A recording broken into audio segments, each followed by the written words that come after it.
बिस्मिल्लाहिर्रहमानिर्रहीम, अस्सलाम वालेकुम। नाज़रीन, प्रोग्राम खेत खलियान में खुश आमदीद। मैं हूं आपका होस्ट मोहसिन कमर। नाज़रीन, आप जानते हैं कि प्रोग्राम खेत खलियान सच टीवी और PRC की मुश्तरका पेशकश है। इस प्रोग्राम में हम ज़राअत के मुख्तलिफ शोबों में बात करते हैं। जब ज़राअत की बात की जाती है तो उसमें पोल्ट्री भी आती है, उसमें लाइव स्टॉक भी आता है।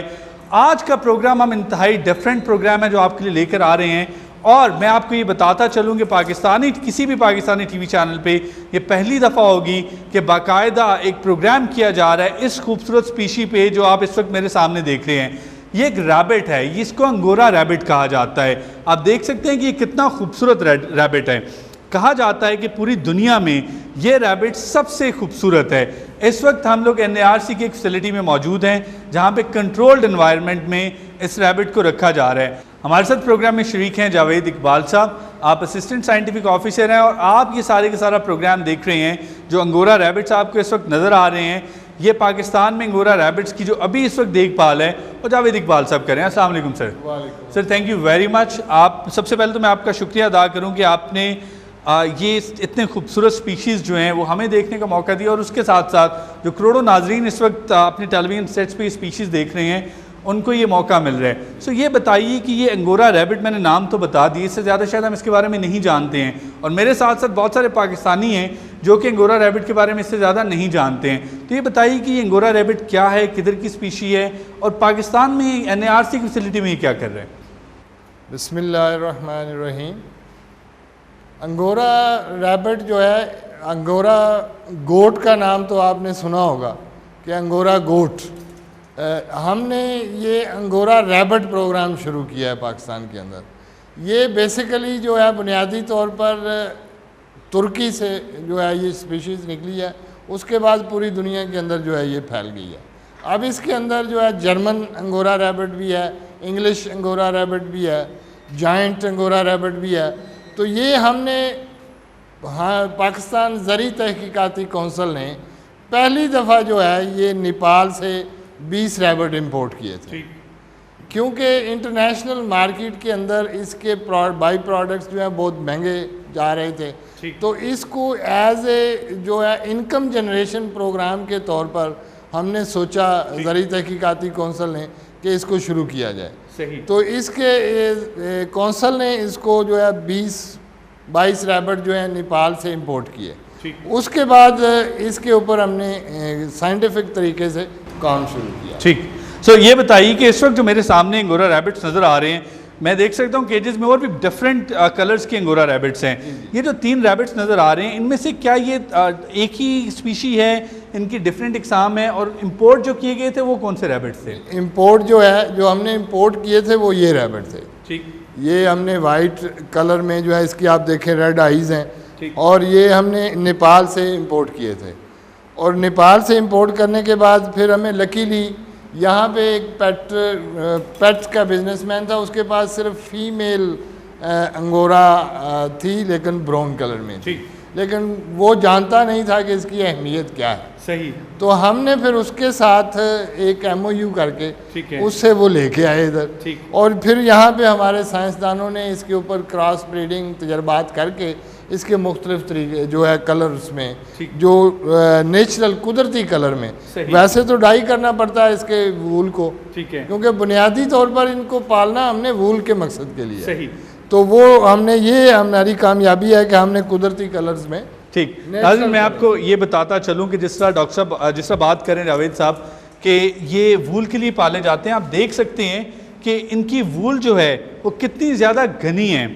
हम ये भी जानेंगे कि ये वूल जो है इसका पर्पज़ क्या है, लेकिन आप ये देख सकते हैं कि कितनी घनी वूल है इनकी।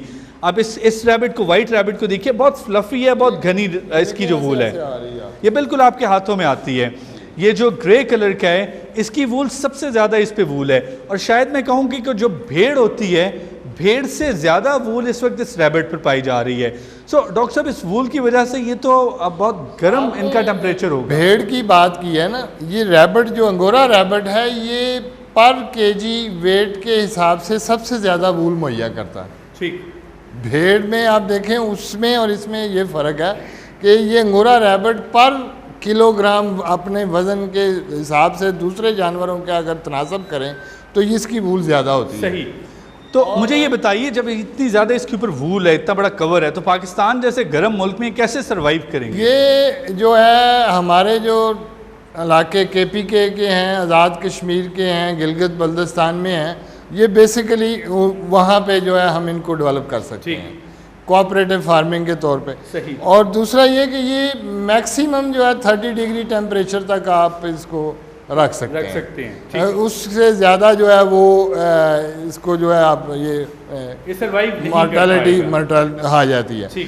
तो अब मैं क्योंकि प्रोग्राम हो रहा है, आपको इसके चंद इश्यूज़ मसाइल जो हैं कि जब हमने इनको इंपोर्ट किया, इंपोर्ट करने का इस पायलट प्रोजेक्ट का मकसद था कि ख़वातीन या वो यूथ, देहात की वो यूथ जो पढ़ी लिखी है लेकिन अनएम्प्लॉयड है, तो बेरोज़गार है, तो उनको हम इस तरफ जो है वो लाएं और ये करें, क्योंकि इसकी ये जो ऊन है बाकी जितनी भी वूल दुनिया में अवेलेबल है उससे 7 गुना ज़्यादा गर्म है। सही, यानी ये जो ऊन है दुनिया की किसी भी दूसरे जानवर से हासिल होने वाली ऊन से 7 गुना ज़्यादा गर्म है।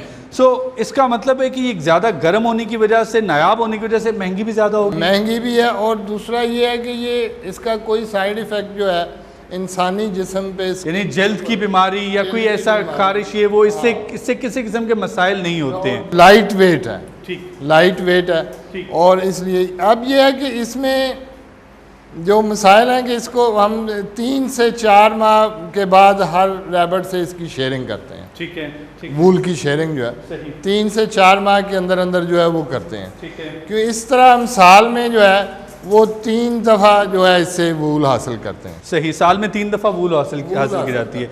ठीक, ये बताइए इस वूल से, इसकी वूल से पाकिस्तान में भी कोई प्रोडक्ट्स बनना शुरू किए हैं? आपने अपने तौर पे तजुर्बाती तौर पे कोई प्रोडक्ट बनाई है? जो है वो आपको दिखाएंगे कि खड्डी भी इंस्टॉल की है, क्योंकि ये इतना नरम है कि ये इसका धागा जो है वो मशीन पे बनाना मुश्किल है। पूरी दुनिया के अंदर 100% प्योर अंगोरा रैबिट वूल का जो थ्रेड है वो स्पिनिंग पे नहीं बनता, उसमें वो 50% या 40% कोई और वूल मिक्स करते हैं फिर उसको बनाते हैं। तो इसका मतलब है वो खड्डी पे बनाना पड़ेगा अगर आपने उसको।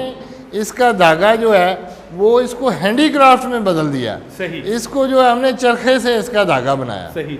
इसकी वूल से 100% प्योर, और उसको बाद हाथ की जो खड्डी है उससे जो है हमने इसकी जो है वीविंग शुरू की। ठीक, थोड़ा सा ये बताइएगा नाजरीन की दिलचस्पी के लिए, जिस तरह आपने बात की कि ये इसका मकसद ये है, पॉवर्टी एलिवेशन इसका मकसद है, इस प्रोग्राम का मकसद ये है कि जो हमारे घरेलू ख़वातीन हैं और स्पेशली रिमोट एरियाज़ में जो ख़वातीन हैं उनकी माली इमदाद की जा सके, जो नौजवान हैं जो बेरोज़गार हैं वो इनकम जनरेट कर सकें, पेशे के तौर पे अपना सकें। तो ये बताइएगा कि इसकी वूल जो है इंटरनेशनल मार्केट में इसकी क्या कीमत है? उसमें ये है, पहली चीज़ तो यह है कीमत पे बाद में बात करते हैं कि ये जो देहात में हम इसको रखेंगे ना, तो रखने पे, पालने पे इसके कोई ख़र्चा नहीं आएगा। सही, ख़र्चा नहीं आएगा, यानी आप इसकी बुनियादी खुराक जो है कि वो ग्रीन ग्रास है, कोई भी सब्ज़, आप वेजिटेबल वेस्ट घर में जो है वो आप इसको दे सकते हैं, किचन गार्डनिंग आपकी है तो वो आप इसको दे सकते हैं। इसका मतलब है कि रखने पे कोई ऐसा अगर तो किसी ग्रीन एरिया में ये आपने पाला हुआ है तो ये नेचुरली अपनी ग़िज़ा हासिल करता रहेगा, और अगर के पत्ते हैं, आम आपने दूसरा जानवर रखा है तो आम तौर पे नाज़रीन जिस तरह कहा जाता है कि इम्पोर्टेड चीज़ें जो हमारे यहाँ आती हैं, इम्पोर्टेड लोग भी जो आते हैं उनके खर्चे बहुत ज़्यादा होते हैं, उनको संभालना भी बहुत मुश्किल होता है, 5 स्टार होटल्स में रखना पड़ता है। ये अंगोरा रैबिट के इतने खर्चे नहीं हैं, ये बिल्कुल आम जो हमारे अपने रैबिट्स हैं उनकी तरह ये घास पे ज़िंदा रहता है, ये आम बिल्कुल रैबिट्स की तरह। तो कोई ख़ास आपको, जिस तरह बाज़ बड़े जो उमरान हैं वो डॉग्स पाले होते हैं और उनको बड़ी ख़ास खुराक देनी होती है, ऐसा कुछ करने की ज़रूरत नहीं है इसकी। तो इसका मतलब है कि जो कॉन्सेप्ट है इसके पीछे कि जो गरीब इलाके हैं हमारे, जहाँ पे पॉवर्टी एलिवेशन की इंतहाई ज़रूरत है, वहाँ पे ये बिल्कुल फिट बैठता है, उन लोगों की इनकम सपोर्ट के लिए ये बिल्कुल फिट बैठता है, चूँकि इसके अपने अखराजात नहीं हैं। ये बताइए इसके ब्रीडिंग के हवाले से कि अगर इसकी ब्रीडिंग का प्रोसेस कितना तेज़ है, क्योंकि जितने ज़्यादा रैबिट्स होंगे उतनी ज़्यादा वूल हासिल की जा सकती है। जो है हम जिन इलाकों में हम तकसीम कर रहे हैं, मसलन हमने आज़ाद कश्मीर में जो है वो हजीरा में तकसीम किए हैं, उसके अलावा ये हरीपुर में तकसीम किए हैं, मालाकंड में जो है तकसीम किए हैं। तो बुनियादी तौर पे क्योंकि ये नई चीज़ है, पहले हम इसकी ट्रेनिंग देते हैं उनको कि इसको पालना कैसे है, क्योंकि ये वूल पर्पज़ के लिए है। तो अगर वूल की क्वालिटी ख़राब हो गई या वूल सही तरह से ना रही तो फिर इसका मकसद जो है वो नहीं रहेगा। इसके लिए इसके पहला स्टेप जो है इसकी फीडिंग है, यानी आपने इसको चारा कौन कौन सा देना है। जैसे इसके अंदर ये है कि आप हमारे मुशाहिदे के मुताबिक कि अगर आपका चारा जो है उसको पानी लगा हुआ है या बारिश की वजह से वो गीला है तो वो देंगे तो इसके अंदर बीमारी आने का ख़तरा है। तो ये हम मसलन ये इकट्ठे अगर रहेंगे तो ये आपस में वूल खा लेते हैं, फार ब्लॉकिंग आ जाती है। तो वो हम उनको ताकि बुनियादी इल्म जो है वो उसके पास हो कि अगर ये मसला आ जाए तो वो कैसे करना है। इसी तरह जो है वो इनके अंदर जो है ख़ारिश, अगर कोई एरिया ऐसा है तो ये इनके जिस्म के ऊपर ख़ारिश आ जाती है, तो वो भी हमने यानी बुनियादी इल्म हम उन लोगों को बताते हैं। आप ये सारा बुनियादी ट्रेनिंग जो देते हैं। ये बताइए जावेद साहब, यहाँ पे क्या और भी इन 3 के अलावा कुछ और भी इकसाम हैं, कुछ और भी कलर्स के रैबिट्स मौजूद हैं? चूँकि जो नाज़रीन इस वक्त घरों में बैठी प्रोग्राम देख रहे हैं उनकी बड़ी दिलचस्पी का बायस होगा, जिस तरह से अटकेलियाँ कर रहे हैं, शरारतें कर रहे हैं और जितने ही कलरफुल हैं, तो क्या यहाँ पे और भी रैबिट्स मौजूद है? क्या हम वो भी नाज़रीन को दिखा सकते हैं? तो क्या यही इकदाम करने होंगे जब आम लोग भी इसको पालेंगे तो तब भी इनको ये सारे के सारा नेस्ट प्रोवाइड करना होगा या ये खुद से नेचुरली ये प्रोसेस? उसके लिए ये है कि हम एक तो ये केजेस जो हैं वहाँ पे ये मेटल केजेस रिकमेंड नहीं करते। सही। फार्मर के लिए हम लकड़ी, क्योंकि अगर आज़ाद कश्मीर की आप बात करते हैं, खैबर पख्तूनख्वा की बात करते हैं तो वहाँ पे उनके पास लोकल लकड़ी मौजूद है। ठीक। हमने तो इसका खर्च कम से कम रखना है, तो हमने उनको जो है वो बताया कि इसको इस तरह जो है वो पिंजरा इसका केज बना लें। ठीक। और वो अगर अलग-अलग रखें तो इस केज में इसको लकड़ी वाले केज में रखें। अगर आप इकट्ठे रखेंगे तब भी कोई मसला नहीं। तो ये जो ब्रीडिंग बॉक्सेस हैं, अगर आप केजेस में रखेंगे तो लकड़ी के बना लेंगे, अगर नहीं रखेंगे तो कोने में 1-2 जगह पे आप वैसे बना दें। ठीक। सो ये बताइए कि ये भी क्या ज़मीन में सुराख करके, जिस तरह आम रैबिट्स हैं सुराख करके अपना वो घर बनाते हैं नेचुरली? जी, ये खरगोश की जिबलत में जो है शामिल है। ठीक। कि वो ज़मीन के अंदर जो है सुराख करके रहता है। लेकिन अगर हमने जैसे खैबर पख्तूनख्वा में दिए हैं और अगर इधर कश्मीर में दिए हैं तो उन लोगों ने जहाँ रखे हैं वो थोड़ी सी पक्की जगह है, एक कमरा इस तरह का उनको ओपन रखा है, लेकिन वो पथरीली जगह तो वहाँ पे ये नहीं करते।